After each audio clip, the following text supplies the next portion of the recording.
sessions we've gone through, you might have found the sums easier to understand.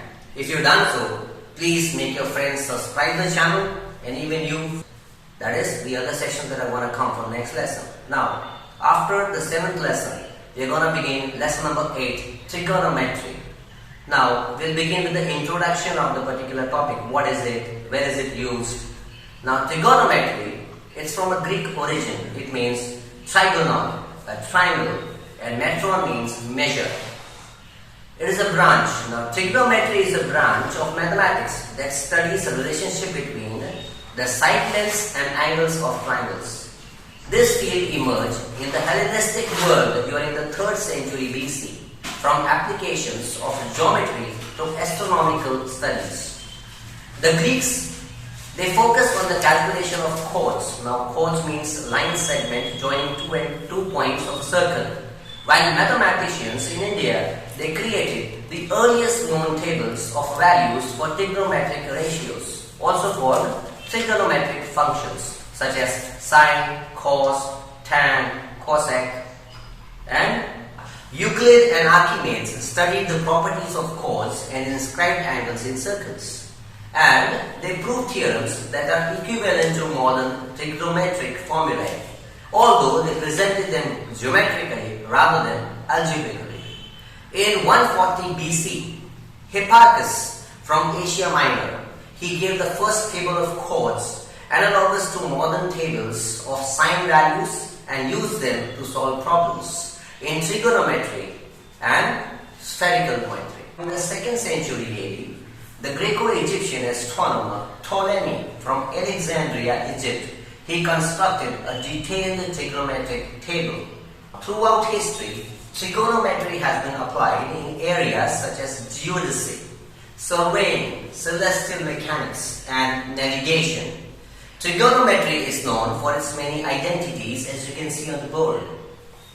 These trigonometric identities are commonly used for rewriting trigonometrical expressions with the aim to simplify an expression to find a more useful form of an expression or to solve an equation. Historically, trigonometry has been used for locating latitudes and longitudes of sailing vessels, plotting courses, and calculating distances during navigation. Trigonometry is still used in navigation through such means as the global positioning system and artificial intelligence for autonomous vehicles. It's also used in land surveying. Trigonometry is used in the calculation of lengths, areas, and relative angles between objects.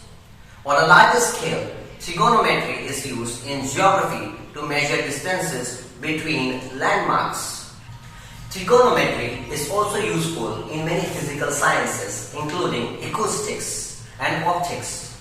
In these areas, they are used to describe sound and light waves and to solve boundary and transmission related problems. Now, what does acoustics mean? Acoustics is actually a branch of physics, that deals with the study of mechanical waves in gases, liquids, and solids, including topics such as vibrations, sounds, ultrasonics, and infrasonics. It is also used to describe the sound and light waves.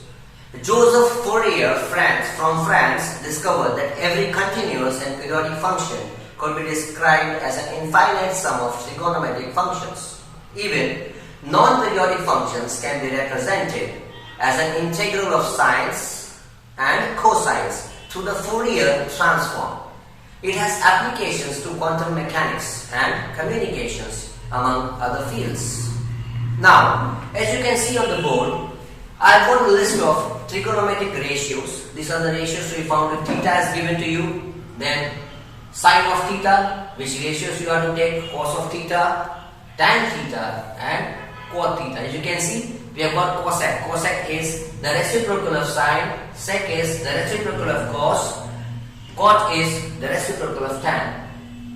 Later on, we've got ratios of complementary angles. Now, what are complementary angles? First of all, they are angles whose sum is equal to 90. So, if you want to find a measure of ratio of complementary angle here, so the formula reads sine 90 minus a cos 90 minus a sine a. You may go through all the concepts. We will be using these concepts as we go through the exercises one by one. Later on we see the trigonometric identities. You can see these relations here.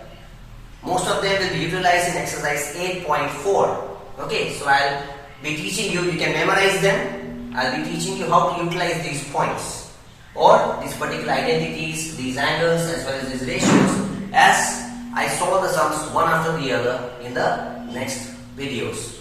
Thank you.